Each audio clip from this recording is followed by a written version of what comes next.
XL 558 Tatak RMN.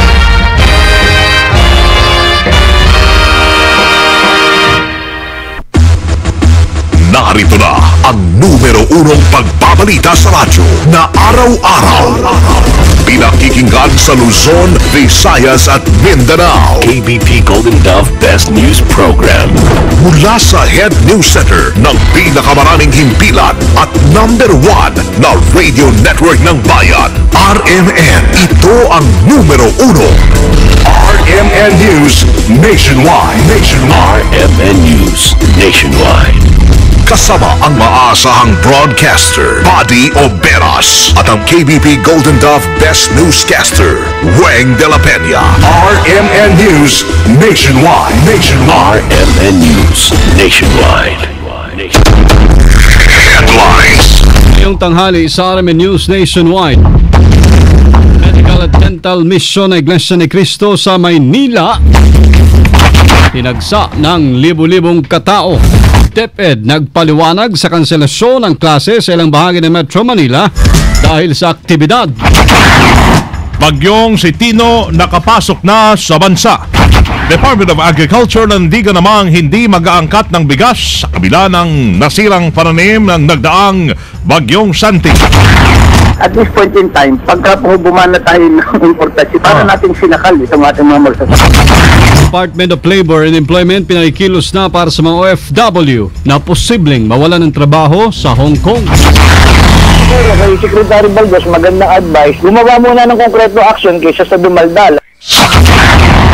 Amantala yung pagpasa sa FOI bill inaasahan sa pagbabalik sesyon ng Senado ngayong araw.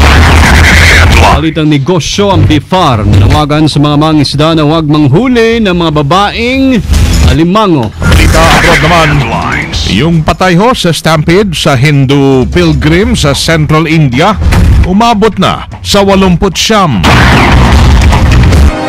Buong pagsasarang boses ng balita.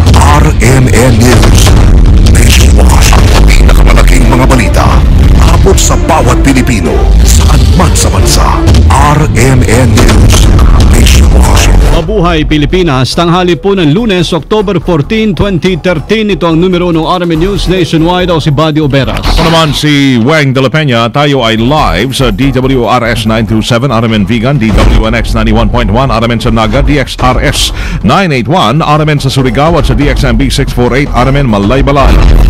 Live pa rin international by www.rmnews.com/tv at WRMN New York, USA. At sa lahat po natin mga number 1 AM station sa buong bayan. RMN.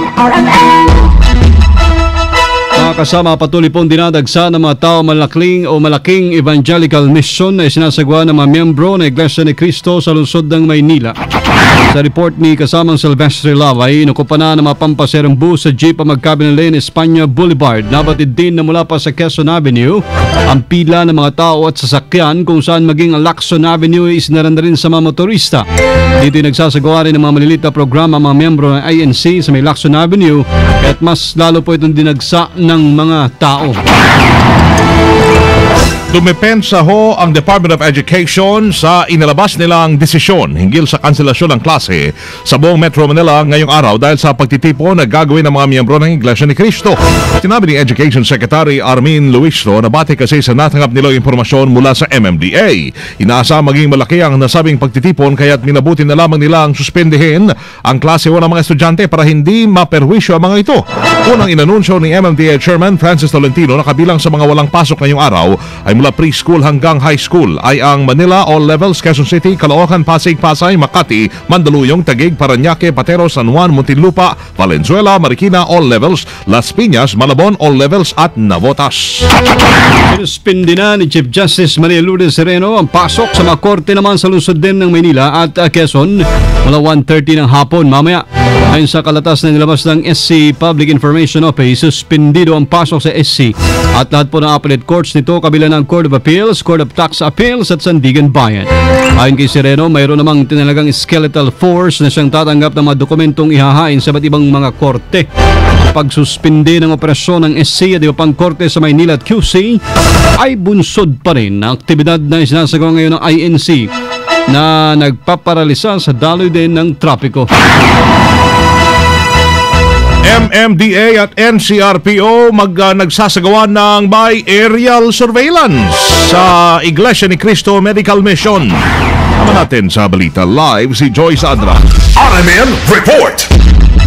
Sa gawa ng airline na aerial surveillance ang NCRPO at MMDA sa Maynila kung saan ginaganap ang evangelical mission ng Iglesia ni Cristo. Layon ito na mamonitor ang galaw ng trapiko sa Maynila.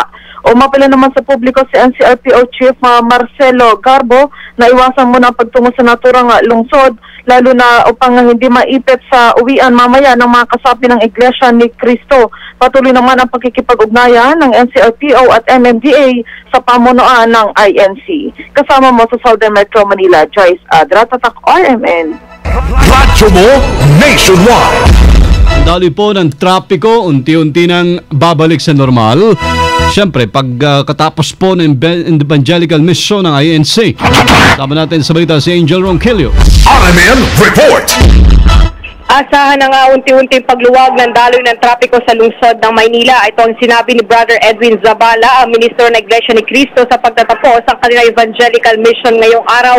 Ayon kay Zabala, hanggang alas 12 ng tanghali lamang ang kanilang medical at dental mission, kung kaya't unti-unti na aniyang babalik sa normal ang daloy ng trapiko sa lungsod. Paliwanag ito na kaya sa 5 lugar nila idinaos ang kanilang aktibidad ay dahil na rin sa kahilingan ng kanilang mga kasapi. Patuloy naman sa paghihingi ng paumanhin ng mga kasapi ng Iglesia ni Cristo dahil sa balang idinulot ang kalaktibidad sa mga motorista. Iginit ito na walang halong politika. Ang kanilang evangelical mission ay ito'y tanging serbisyo publiko lamang. Kasama mo sa lungsod ng Maynila, Angel Ronquillo, Tatak RMN. Radyo mo nationwide. Talay, tuluyan na hong nakapasok ng Philippine Area of Responsibility ang bagyong si Tino. Ayon sa Pag-asa, kanina pong alas 10 sa umaga, huli itong namataan sa layong 1,210 kilometers silang hilagan-silangan ng Basco, Batanes. May lakas na hangin na 160 km per hour malapit sa gitna at pagbugsa namang abot sa 195 km per hour. Ang bagyong Tino, mga kasama, ay nakasang kikilos pahilaga-hilagang galuran sa bilis na 195 kph. Tulad ng huling iyan ihayago ng Pag-asa, wala namang inaasa maging epekto si Tino sa anumang bahagi ng bansa. Gigilid lamang ang bagyo sa boundary ng bansa at tutumbukin ang Japan. Gayunpaman, makakaranas pa rin po ng pagulan ngayong araw ang Southern Luzon, Visayas dahil sa kaulapan na hinihigop ni Tino. Posible magkaroon ng thunderstorm sa Metro Manila, Laguna, Bataan at Zambales. May mahina hanggang katamtamang pagulan pero ito'y panandalian lamang. Nakataas pa rin ang gale warning sa northern seaboard ng Luzon at seaboards ng Palawan. RMN News Panahon. Ang pinsala, abay tinamo o nasa 2.7 billion pesos na ang tinamong pinsala ng mga pananim sa Central Luzon. Ayon kay Agriculture Secretary Proceso Alcala, ang nabanggit talaga ay sa palay pa lamang. Paliwanag ni Alcala, panahon na kasi ngayon ang pag-aani kung kaya't malaki ang nasirang pananim sa gitnang Luzon. Tandaan niyo po, last month ako po ay nandiyan sa parte ngayon ng ating bansa at nakita po sa mga magsasaka sa pag-harvest nila. Ngayon po ay kasagsagan po, ngayon po yung high harvest.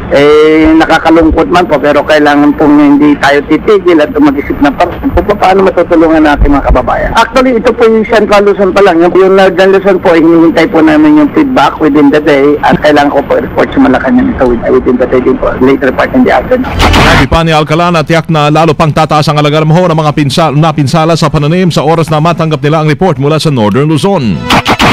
Kasi meron po kaming ini-integrate dito mga nasira galing po sa Mindanao at saka sa Bisaya. So tandaan niyo po, meron din po pagbahang nangyayari sa Bisaya. So ito po yung aming i-double check ngayon at nag-aayos din po naman kami ng anong mga bagay ang ating gagawin para maka-quick turnaround. Dapat po mabilis ang ikot.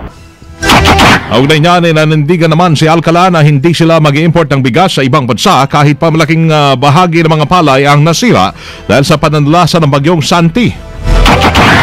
At this point in time, pagka po bumana tayo ng importasyon, para natin sinakal itong ating mga magsasaka. This will be a discouragement sa kanila dahil babagsak po bigla yung presyo ng palay. Sa pagbagsak po niyan, hindi na po sila ma-encourage na manimuli. Saka ngayon po, unang-una rin po, mapupuno talaga po yung mga warehouses dahil pinakamalaki pong harvest ngayon po yung wet season. So ang gagawin po nating estratehiya dito, pababayaan lang po natin so that we can maintain the level price ng palay. At after the end of the year, kung saan nakapasok na po lahat yung mga hinarvest sa buong bansa, mag-evaluate po tayo ng volume, tapos kung ilan din yung nakatanim para sa dry season crop. Agriculture Secretary Proceso Alcala sa interview ng RMN. Huwag naman puro salita, dapat may gawa. Yan po ang hamon ni Migrante International Chairperson Gary Martinez sa Department of Labor and Employment hinggil sa pinangambahang mawala ng trabaho ang libu-libong OFWs dyan sa Hong Kong dahil sa panukala po ng mga mababatas doon na iban ang mga Pinoy workers. Matatandang nag-ugat ang nasabing panukalang batas dahil sa kabiguan ng Pilipinas na formal na humingi ng paumanhin sa pagkamatay ng 8 HK tourist. Naganap pa rin ang hostage crisis sa Maynila noong 2010.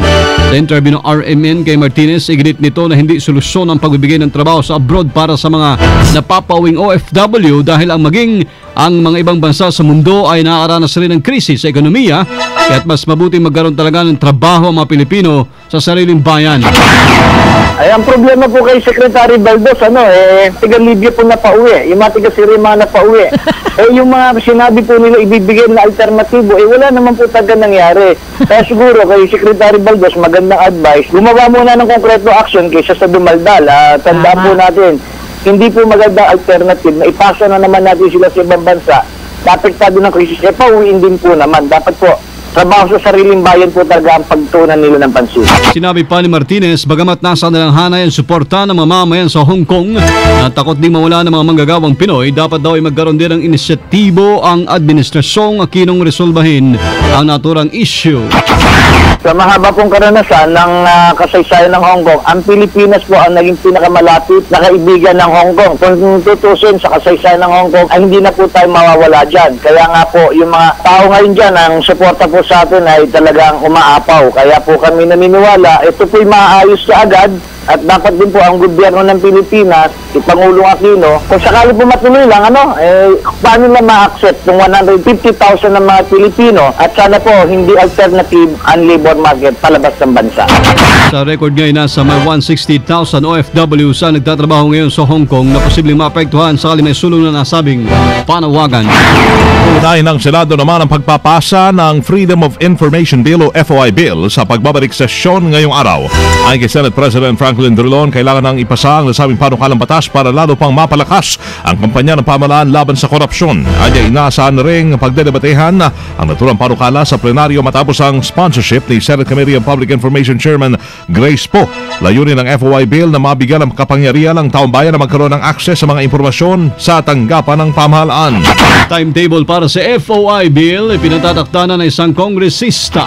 Kasama natin sa Balita Live, Kondi Batak. RMN Report.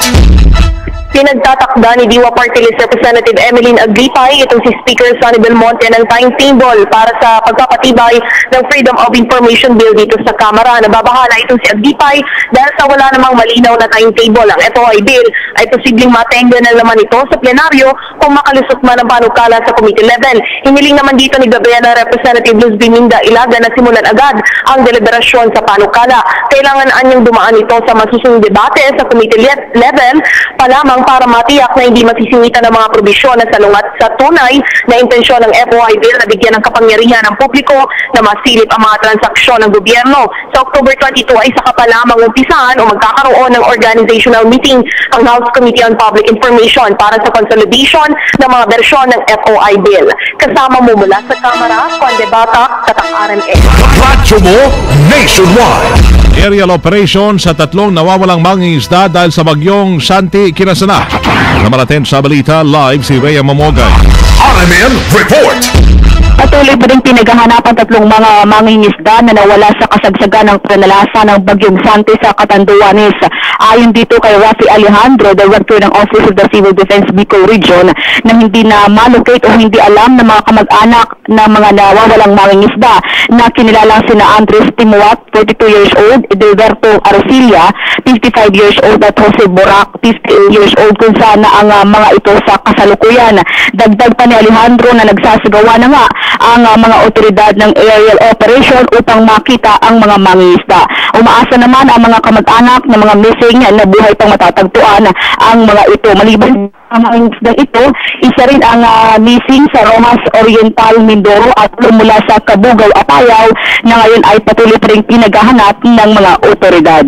Kasama mo sa NDR, RMC Headquarters, Ray Mamogay.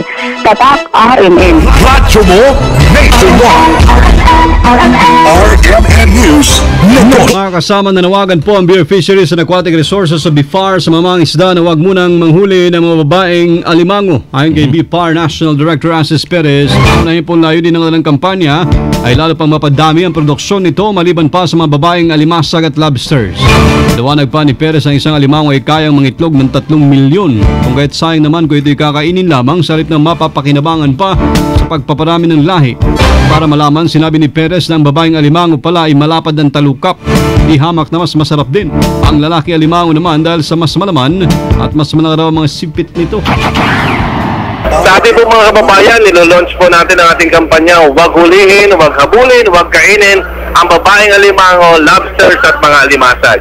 Upang mapadami po natin sila at higit pa po nating maparami ang produksyon ng ating alimango. Napakalaki po ng export potential nito at ito po ay makakatulong sa ating mga kababayan kung ating mapapadami ang ating mga alimango. RMN News Abroad. Patay ang 89 na Hindu pilgrims matapos habang mahigit 100 naman ang nasugatan sa naganap na stampede sa isang tulay sa Ratangar Temple sa Central India. Yan tayong nasa 150,000 na mga pilgrims ang tumagsa para sa pagdiriwang ng Dussehra Festival nang may nagpakalat ng impormasyon na babagsak anumang oras ang dinadaanan nilang tulay. Nagkagulo yung mga deboto at nagunahang tumalon sa ilog. Noong Pebrero ay nasawi rin sa stampede ang may 36 na mga deboto habang papunta ang mga ito sa isang malaking religious festival. Live tayo mga kasama mula po sa RMN News Center, Makati City Metro, Manila, Philippines. Inyong narinig ang RMN News Nationwide ngayong Lunes ng tanghali, October 14, 2013. Ang mga nasa diya sa Cebu, susunod na ang RMN News Diretso Balitang Cebu sa numero 1 DYHP 612. Panoorin po ang ating naging pagbabalita ngayong alas 12 ng tanghali. O sa YouTube lang ho yan, i-type lamang ang RMN News Nationwide. Thank you Lord, muli po tayo nagkasama-sama. Napatin ho sa inyo naging panahon sa amin. Kasama nyo sa serbisyo publiko. Ako po si Buddy Oberas. At Weng de la Peña. Dito pa rin sa tahanan na may pinakamaraming number 1, pinakamaraming himpilan. RMN Radyo mo Nationwide. Pinakamaraming